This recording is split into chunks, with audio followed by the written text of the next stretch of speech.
Hello, I am Cody Ellingham, and this is the Transformation of Value podcast. This show is brought to you by Swarbricks, the first law firm in New Zealand to accept Bitcoin for legal services. The Swarbricks team are Bitcoiners, and they are knowledgeable about the legal aspects of Bitcoin in New Zealand, as well as general legal advice. Swarbricks offers a 20% discount for services paid in Bitcoin. Find out more at swarbricks.co.nz/Bitcoin.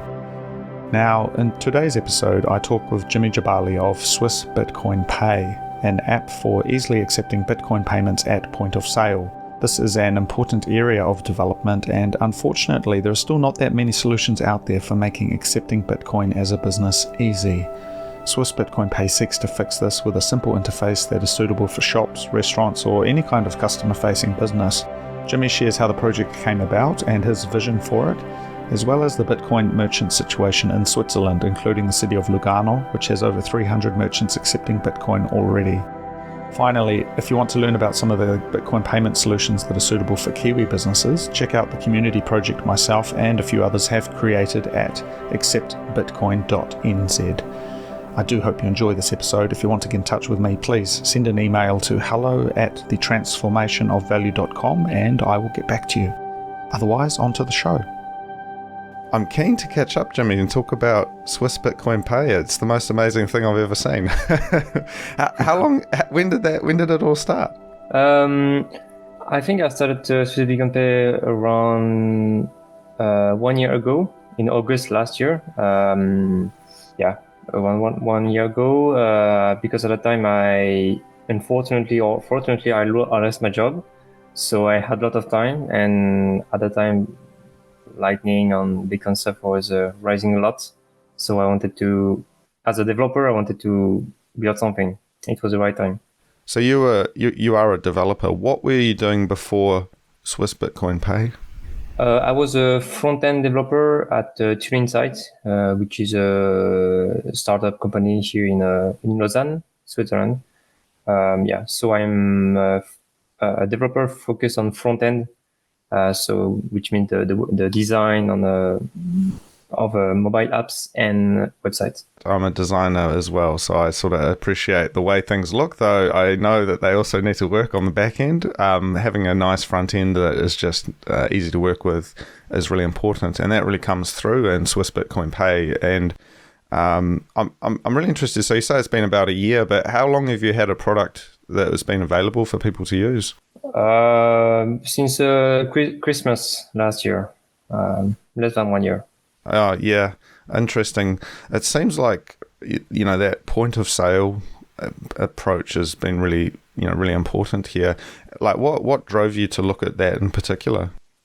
It's quite simple. I mean, Bitcoin exists since 2009. The name is a peer-to-peer electronic cash system. But 14 years later, we can pay nowhere in Bitcoin, right? So the first piece, the first building blocks that we're missing is Lightning to enable instant payment. And then the community have built many wallets that allow both to send and to receive with many options, many possibilities, many nerdy, geeky stuff and options. But most people don't understand that. They don't want to understand that. And I was very frustrated that we can pay nowhere in Bitcoin. Yeah. So I wanted to build something that is really, really, really as simple as possible to be understood, but by normal people, non-Bitcoiners, I would say. Yeah, I mean, I'm sure you've had a lot of feedback, but when someone told me about it and then we started talking about it in New Zealand, we have a project here really looking at merchant adoption and business adoption called Accept Bitcoin NZ. And prior to Swiss Bitcoin Pay, we were talking about using maybe Breeze that has a point of sale mode, or just using a Lightning wallet and just having that at the the front counter of a shop, for example, which kind of works if you've got just the owner of the shop. But if as soon as you have staff, you don't want them to have access to all of that. They just need to be able to receive. Exactly. And that was the big missing piece, right? And then we saw Swiss Bitcoin Pay, and then seeing how it works with the dashboard and it connects through to your wallet, and just the whole thing. I mean, I'm blown away, and I must admit, we've been recommending it to everyone here because it just works, and it gives that level of accountability. You can see the transactions, you can see that, you can kind of audit each checkout, or each person who's accepting payments, and see how much has gone through that one, how much has gone through that one. So how did you approach doing like the research and the design and the UX for that? How did you do that? When I really started the first weeks of research, I would say is just to think which trade-off I could make to make it on one side very easy, and on one side non-custodial and non-KYC, which is very complex in Lightning. You cannot make something very simple on non-KYC because you need to manage Lightning node with Lightning channels and stuff like that. It's extremely complex. Even myself, I struggle sometimes to manage the node as a developer. So the restaurant owner cannot do that. So the first thing came to my mind is an app, custodial app where you can receive in Lightning instantly and works as a POS. But then there is a batch at midnight every day that's sent to your hardware wallet or cold wallet, whatever, the Bitcoin on-chain, to remove my responsibility as soon as possible. This was the first concept that I had in my mind, and I think it was extremely cool, extremely powerful in some way. So I just developed research on around this core feature, I would say. And then there is some feedbacks from people's, especially from Bridge to Bitcoin in UK, that give me the idea to put some custom name, device name, as you said, to know which person have received which payment. And then it's basically feedbacks from people and Bitcoiners. Bridge to Bitcoin, did you say? Yeah, Bridge to Bitcoin. It's a group in UK. Yeah, because I talked to Simon, I believe, from that group, and talked about how they were approaching merchant adoption. And again, that project kind of inspired what we're doing in New Zealand around creating kind of a circular economy and kind of almost like marketing for companies that want to start accepting Bitcoin. And once they start accepting Bitcoin, we can share their details and kind of promote them a little bit with Bitcoiners. And so it becomes sort of this, circular economy. So we took a lot of ideas from that. The challenge in New Zealand is that we don't currently have any providers that, can transfer into fiat straight away. So it's mainly just hardcore Bitcoiners who are accepting at the moment, because it's there's no way to, like a coin, I think Coin Corner does straight fiat conversion. And so the shop owner doesn't have to really think about Bitcoin stuff. In New Zealand currently, and this will change, I think, but currently they don't have the ability to do that very easily. So it's sort of, they have to hodl the Bitcoin basically. Currently we have an exit to Euro and CHF, Swiss franc, but very soon, like in a few weeks, we will have many more currencies, and maybe the currency of New Zealand, probably. Okay. Yeah. I need to check the list, but maybe. Yeah, well, that could be potentially. I know there are some people looking at that particular piece around Bitcoin to fiat in New Zealand and the regulatory framework here. But in terms of the Eurozone and the Swiss franc, how does that work? Is it quite easy? I mean, I'm not too over what's happening over your guys' way, but is it quite easy to get fiat out of Bitcoin, and also in terms of regulatory aspects, is there a lot of businesses accepting Bitcoin for payment? There's not much in Switzerland, unfortunately. Maybe because also the solution were not that simple. And in Switzerland we have quite a strong currency, the Swiss franc. So I don't know. People don't mind a lot. We had a little inflation of like 2%, 3%, which is quite low compared to other countries. But your question was about it's quite easy actually for merchants. They just download the app and they just give a IBAN on a big Swift and stuff like that. That's all. And every day, the Bitcoin will be sold via our partner BT, which is a Swiss regulated company that will make the change and send directly the fiat to the merchant bank account. In terms of regulatory, there is a good thing in Switzerland, which is the non-KYC thing below 1,000 CHF per day. So if you receive less than 1,000 CHF, you don't even need to send documents or do any KYC, which makes the onboarding extremely simple. Yeah. Both if you want to receive in Bitcoin or fiat. Yeah, that's interesting. I mean, I think from what we've found talking to merchants, they're not sort of super worried about KYC because they already have to fill out, a lot of paperwork for, visa acceptance. And we have something called FPOS, which is sort of a little bit like a visa, but you swipe it for taking money straight from your bank account. And so there's things like that in New Zealand, which businesses are used to dealing with. But still, it's I think a lot of reluctance here. And so I'm curious because there's a lot of talk about Lugano in Switzerland as a Bitcoin city. Is that right? Sort of a lot of merchants accepting? Yeah, around the 300, as I know, which is quite big. It's a quite small city, so it's quite good. I think it's Tether that have spent a lot of money, a lot of business. They have injected a lot of money there, so they have developed something quite big actually. So are you saying Tether was behind a lot of that push for Lugano? Because that's on the border with Italy, isn't it? It's on the south, in the border of Italy. Yeah. I'd be curious, like sort of the general perceptions though in Switzerland, because I mean it's quite an advanced economy. I mean, are there open discussions with people around the role of Bitcoin? Like, are people reluctant? Is there an open mind to thinking about it? There is some politicals that's at least most of them are not against Bitcoin because I think they quite get that they cannot ban Bitcoin. They don't have the power for that. And even some of them are like really pro Bitcoin, which is quite a cool thing. And in some canton, in some province, you can pay your tax in Bitcoin directly to the government.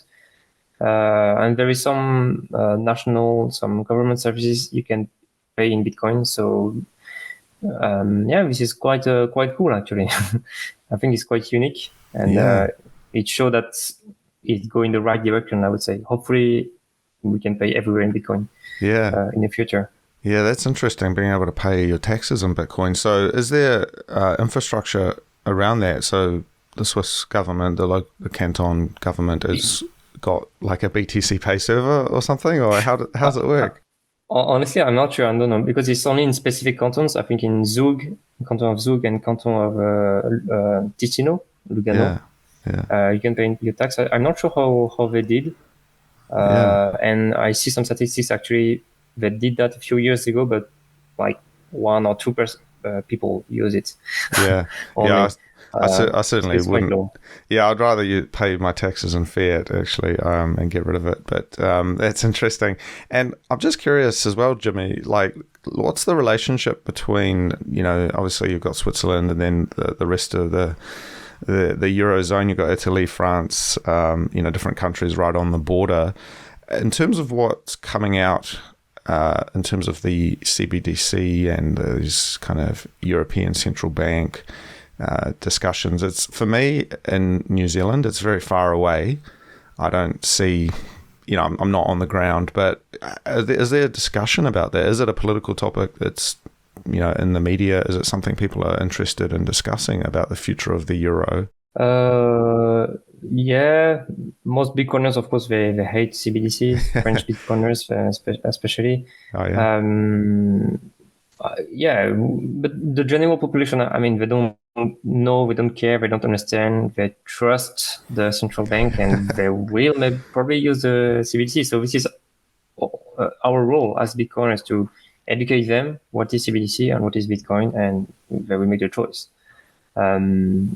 But we also need to build solution like Swiss Beacon Pay, hopefully that will enable merchants to receive Bitcoin instead of CBDCs.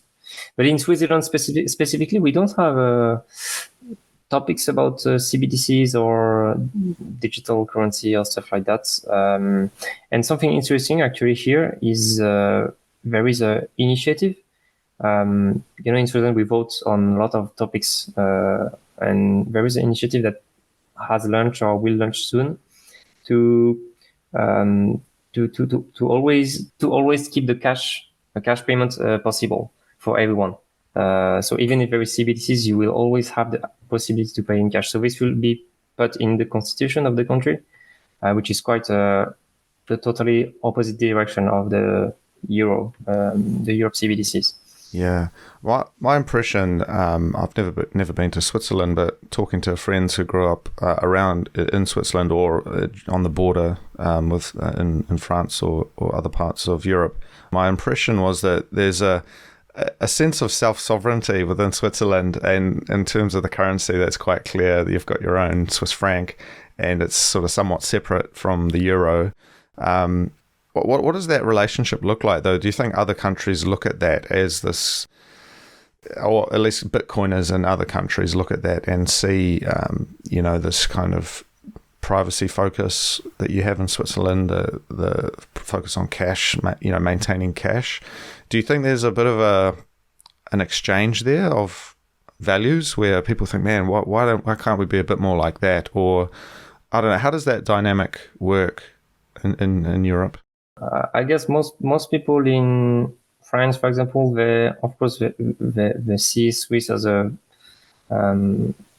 they focus more the privacy and stuff like that. But again, the education for most people, they don't get it, or they don't see the advantage. I have nothing to hide, so I can show it. There is stuff like that. So it's, they understand it's better, but they are not sure maybe of. I think it's not that bad. Maybe in France, for example. Yeah. No, that's all good. It is interesting. I think we're in very different positions. I think New Zealand is similar, where things kind of work, and there's a lot of trust in institutions. The government is seen as sort of benign, and it's kind of okay. But certainly when you talk to people who've been in countries that have experienced more inflation or more corruption or more issues, people are a lot more skeptical. And I wonder whether within the Eurozone more broadly over the coming years, we're going to see these kind of emerging in these different areas that start being unhappy with what's going on with the euro and that. So, I mean, sorry, that's a little bit separate to what you're doing, but I am interested in the bigger piece where this came from. But with Swiss Bitcoin Pay, what's your uptake been like? Have you seen, I'm not sure if you have, insight into where it's being used, but have you found people are enjoying it? Different countries are starting to use it and that sort of thing? Yeah. They use it there's merchants using it in 12 countries or 13, I forgot. Around 50 merchants already use it. So this is quite big for a solo project because I'm really? alone behind this project. So yeah, this is quite cool. And they are quite happy. They give very interesting feedbacks, which give me very great ideas. The only missing thing is time, I would say.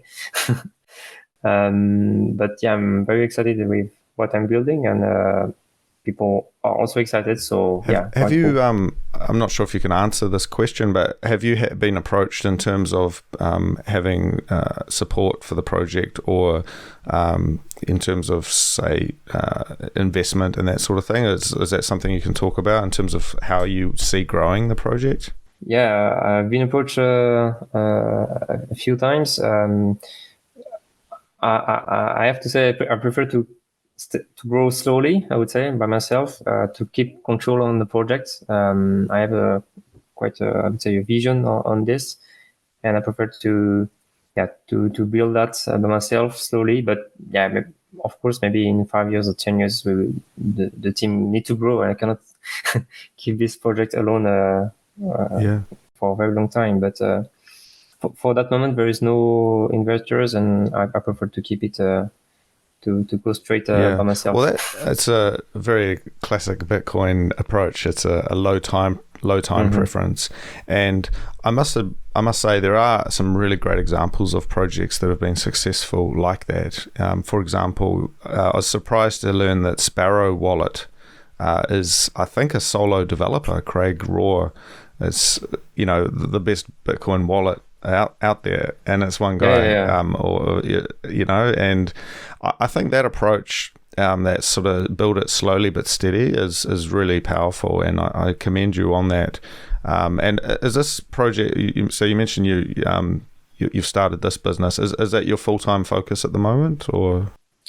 No, unfortunately, no, because it don't pay the bills yet. So no, it's my part-time project, but I guess it will take more of my time over the next months, years. But I have a side job. That's I understand as well. Absolutely, I have a few things going, but it's kind of exciting because you can bring different pieces of your life together and work on these projects. But it seems like it is early days, and you're beginning this journey. But as I said, it really felt like there was a need for this thing, and now you've gone and done it. And I was commenting, talking to another friend who runs some Bitcoin meetups in New Zealand, and they're looking to use Swiss Bitcoin Pay actually at the meetups. They sell the Bitcoin magazine at the meetups, and they wanted to have a point of sale, so they're going to use Swiss Bitcoin Pay for that. And we were just saying, like, it's like we're building out the infrastructure, we as in everyone, we're building out what we need as more and more people want to use Bitcoin. And so it's exciting, because there are still some areas where we're missing things, Yeah, there is a lot of piece missing, like, for example, the custody of your seed phrase. How would you do multi-sig? You cut your phrase in 4 or 3 parts. There's a lot of stuff on that, but just in general, the education about what is money, what is Bitcoin. There is still so much misconception about Bitcoin, the environment, terrorism, and stuff like that. So really, education is the key. We need to give more visibility to Bitcoin, like what they do in Lugano, Amsterdam, Prague, and like conference like that.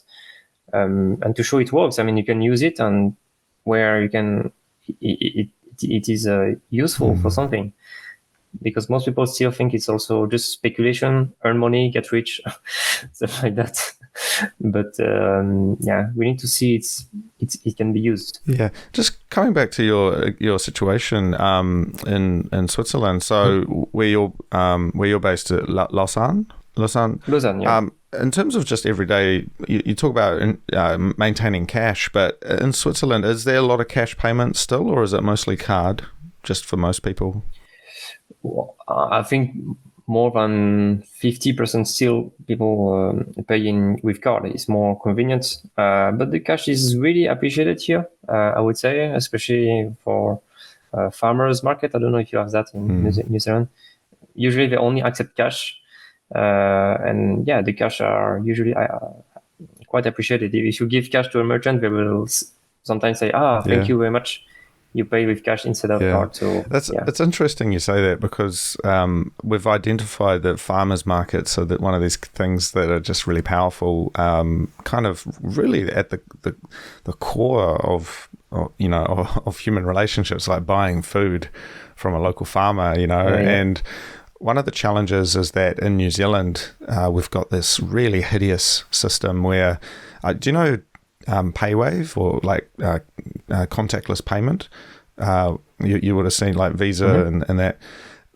In New Zealand, if you do that often, you have like a fee of like maybe 30 cents or 50 cents to be able to just tap and go instead of swipe, which is ridiculous. And I think the law might be changing, but if you accidentally like tap it instead of swipe it, it's going to add extra 50 cents to the transaction.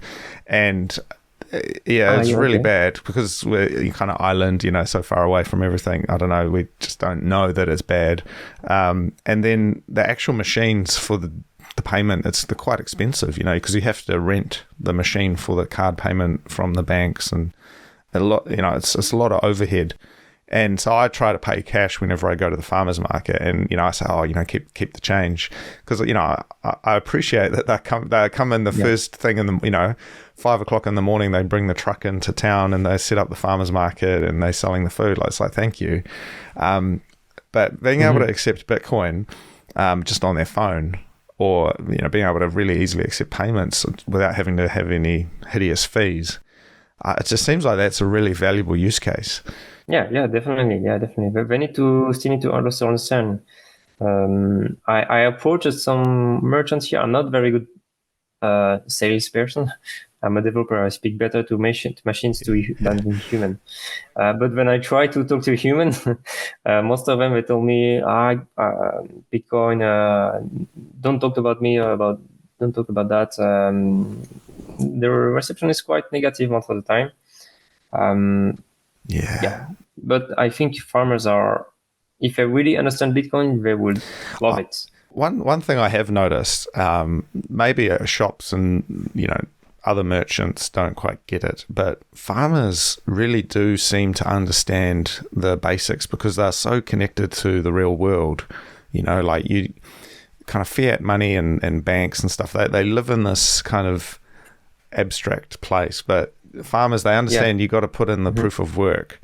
You can't grow the food without putting in the proof of work, and they understand I think some of the fundamentals of scarcity and these kinds of things. Yeah, but I'm not so sure because Bitcoin is both, as you said, fundamentals values like proof of work, but at the same time it's blockchain, a cloud, internet, cryptography.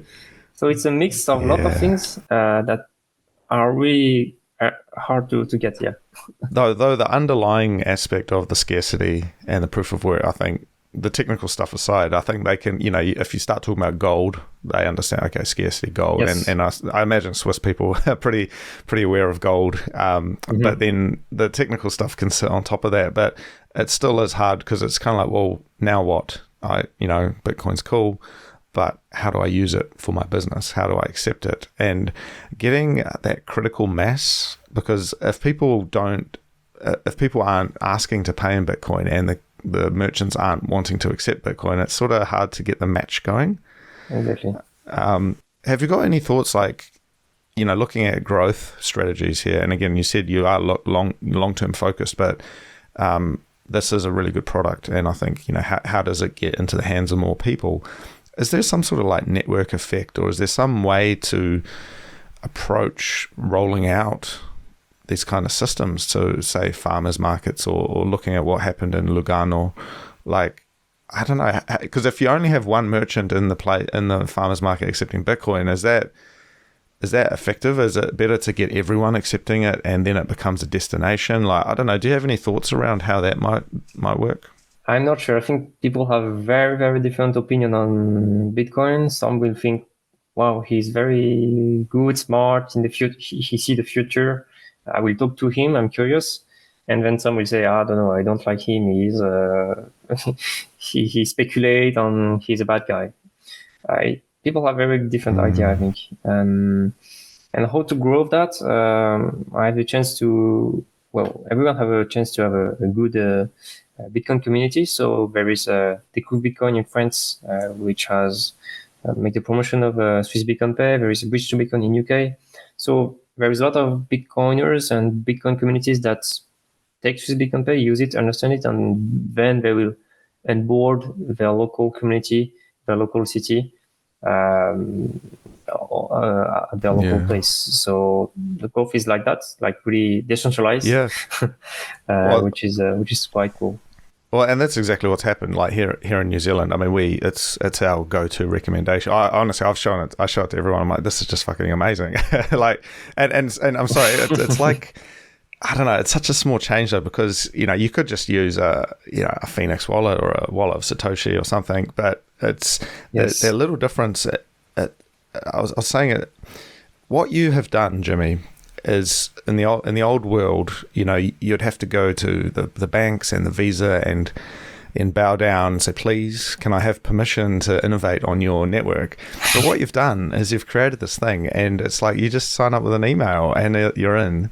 And it's like, I think of it's like a portal, because it's when you're through, for Lightning at least, you're through the Swiss Bitcoin Pay, you accept the Lightning payment, and then you're just forwarding it. You sort of push it straight through into my wallet, and it's just amazing, like how that works, because anyone can innovate on these these kind of gateways for accepting payment, and you see other stuff happening like the Albi, in the browser, the Albi app, and just different things, and it's like open innovation on the payments, which just isn't possible in fiat world. Yeah, thanks to Lightning, thanks to open source, thanks to all of that, and standard and protocol, so you can connect everything to everything. Yeah, which is absolutely amazing. Yeah, right. Yeah, have you got a bit of a Bitcoin community where you're based? Yeah, I went to Bitcoin Lausanne. There is a monthly meetup there. There is presentation about various topics around Bitcoin, which is quite cool. Neuchâtel also, which is quite a big place also in Switzerland, where there's a lot of Bitcoiners and Bitcoin stuff happening. Mostly those two places. Yeah. No, that's exciting. And so you've got this long-term growth strategy. You said you got 14 countries, maybe 50 merchants at the moment, which I think is cool. You've got people using this every day. Certainly I've got a couple of people that I'm talking to about it, and this kind of strategy and the story is being, in a very decentralized way, is being shared, and it's good for you as well, because it means you can focus on the product. You're not having to do all of this stuff. And what is your vision for the future that you can share? Like as you grow, like where do you want to see it going? Do you have any major things that you really want to bring into the product? You said it is quite simple to use, but I still think it's really complex. So I'm working now on a very big improvement of the app to make the onboarding even much more simple. And also major advancement is the app will be open source, so you can fork, check the code of the app. And one of the core problem now with the current version of the app is when you want to receive in Bitcoin, you need to download another app to create a wallet on this another app, copy this address, put it in Swiss Bitcoin Pay. Swiss Bitcoin Pay give you a message to sign. You need to give back here. I mean, people cannot do that. So basically, the Swiss Bitcoin Pay app will be able to generate you a seed phrase and a wallet, and it will sign automatically in the background. This is the major improvement that will arrive to simplify even more the onboarding. So, sorry, just to clarify, did you say you're looking at open sourcing the project? Or you're looking the app? I will not open source everything, especially the backend. I think it will be kept closed source, but the app, the mobile app, will be open source. Yeah. Okay. So that's cool, because I was having a think about that. The mobile app where you just you put in the number for the actual point of sale. POS. Yeah, the POS. Yeah. I think being able to port that over into different things, because I know a lot of retailers and just they have their system already, and they can't have another thing in there. But if it was open source, then you could they could integrate it with their tablet app or something. Yeah, you can already integrate it. There is an API. Swiss Bitcoin Pay has an API, which is documented, and you can already implement it in any system, on the website, on a specific system for the supermarket, whatever. It's already possible. Oh, wow. That's interesting. Yeah. And I think in terms of your feedback and how you're developing the project, like if people do have ideas or thoughts, what's the best way for them to share that with you? It depends on Telegram, by email, Twitter, whatever they find me. Sometimes on LinkedIn, you can also find me there. Yeah. it depends, different inputs. Yeah, no, that's all good. I mean, we just when I was demoing it to somebody, we were just talking about in New Zealand we have a consumption tax, GST, something like a VAT tax in Europe, and we're just thinking, how would that work? How do we set that percentage and show it and that sort of thing, and that sort of, I know it's a little bit detailed, but stuff like that, we think, I know it's early days, but if we could provide feedback on how we're seeing it being used, that would certainly be cool to just share with you. Yeah, it's definitely planned. Also, there are some plugins for Shopify and PrestaShop and stuff like that. Yeah. Also, list item I can share with you. So if you're a restaurant, you have the same items, Coca-Cola, burger, and stuff like that. And you will be able to program some items with a specific price on the mobile app. Yeah. Click. It will type the price and add the amount. So this is quite simple, but at the same time, it takes time to develop, to test it. Yeah. And there's a lot of work, because I remember we had a look at what some of the point of sale options are just normally in that, and there's a lot of these kind of free apps for like tablets and things, and they have a way of doing it, and it's sort of looking at the way that they create products and the way they show products, and just sort of making that easy and compatible with how a business wants to operate. But look, man, I fully appreciate that you're a one-man band, and there's a lot of work to do. So it takes its time, and I think focusing on the long-term growth is important, because certainly it's got a really good brand, a really good experience so far, and compared to what we were trying to tell people to do before, just sign up, you set it up, and I think it currently still requires someone to kind of help the business. I don't think the business, unless they're a hardcore Bitcoiner, like if someone doesn't know anything about Bitcoin, it'd be a little bit difficult for them to do the whole thing themselves. But that's kind of okay, because it's, people like Bridge to Bitcoin or what we're doing in New Zealand, we can kind of help someone with that. But with the goal, I guess, longer term, being able to make it so that even a noob can come and set it up would be, I think, a good aspiration. Yeah. So this is why I will make things even more simple. Yeah.